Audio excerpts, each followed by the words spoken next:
एक ठोस एक अर्धगोला है और उस अर्धगोले के ऊपर एक शंकुआकार है जिसकी त्रिज्या और उसका ऊंचाई दोनों बराबर है। सबसे पहले हम क्या करेंगे, एक अर्धगोला बनाएंगे। इसके ऊपर एक शंकु अध्यारोपित है। इसकी जितना त्रिज्या है अर्धवृत्त अर्धगोले का उतना ही ऊंचाई शंकु की ऊंचाई का है। इसका कहने का मतलब ये हो गया कि अर्धगोले का त्रिज्या और ये शंकु की ऊंचाई दोनों बराबर है। तो इस बात को यहाँ लिखेंगे हम लोग, दिया है पहले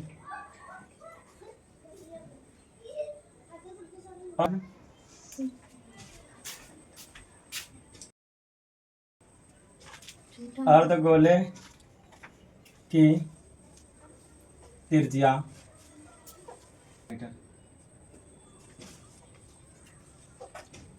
अब इस बात से ध्यान दो, और यदि अर्धगोले की त्रिज्या यदि 1 सेंटीमीटर है तो इसका ऊंचाई भी 1 सेंटीमीटर होगा। उस हिसाब से देखेंगे तब इसका शंकु के भी त्रिज्या भी बराबर हो गया और अर्धगोले की भी त्रिज्या बराबर हो गया। तो यहाँ ये बात तो लिख सकते हैं कि अर्धगोले की त्रिज्या बराबर शंकु की त्रिज्या।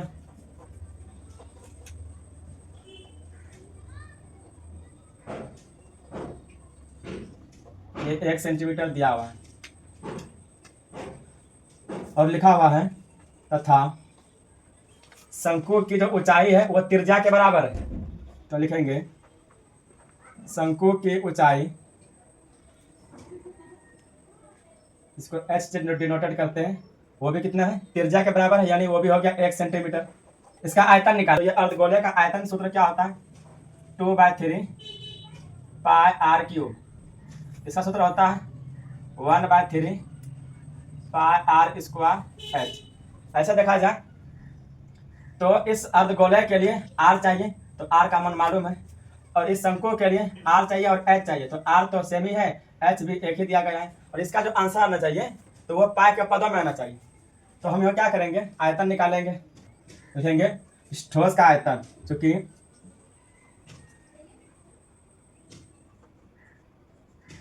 ठोस का आयतन निकालेंगे। ये ठोस किस चीज से बना है, एक अर्धगोले से और एक शंकु से। तो अर्धगोले का आयतन में शंकु का आयतन को जोड़ देना है। अर्धगोले का आयतन जोड़ शंकु का आयतन। अर्धगोले का आयतन क्या लिखा है, 2/3 पाई आर क्यूब। लिखेंगे 2/3 पाई आर क्यूब प्लस शंकु का क्या होता है 1/3 पाई आर स्क्वायर एच। इसमें कॉमन है क्या क्या चीज आ रहा है, इस दो में कुछ नहीं तो एक गुना है, एक गुना है तो 1/3 ये कॉमन आ गया, कॉमन ले लिए।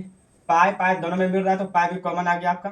आर यहाँ 3 यहाँ आर 2 है तो 2 कॉमन आ जाएगा, इसके पास एक आर बचेगा और कुछ नहीं कॉमन मिल रहा है। इसके पास सिर्फ ये 2 बचा और ये इसमें 3 आर में 2 आर बाहर ही है तो 1 आर बचेगा। ये हो जाएगा यहाँ पे 2r प्लस इसके पास एक h बचेगा, 1/3 लिख दिए। पाई का मान यहाँ नहीं डालना है क्योंकि क्वेश्चन में कहा गया है इसका आंसर पाई के पदों में ही आना चाहिए। तो पाई का पाई ही रखेंगे मान, गुना आर का वैल्यू 1 सेंटीमीटर है तो 1 सेंटीमीटर स्क्वायर है तो उसको 2 बार लिख सकते हैं, 1 सेंटीमीटर गुना 1 सेंटीमीटर। ये 2 है गुना आर का वैल्यू 1 सेंटीमीटर है प्लस एच, ऊंचाई भी 1 ही सेंटीमीटर है। ये पाई 1 गुना 1 ही आ जाएगा, 1 सेंटीमीटर स्क्वायर। ये 2 गुना 1 2, इधर 1 3, ये 3 सेंटीमीटर।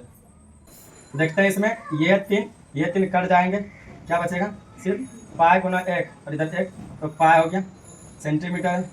यहाँ 2 है और एक यहाँ 3 है तो 5 सेंटीमीटर क्यूब। ये आपका आंसर हो गया। अब स्क्रीनशॉट ले सकते हैं।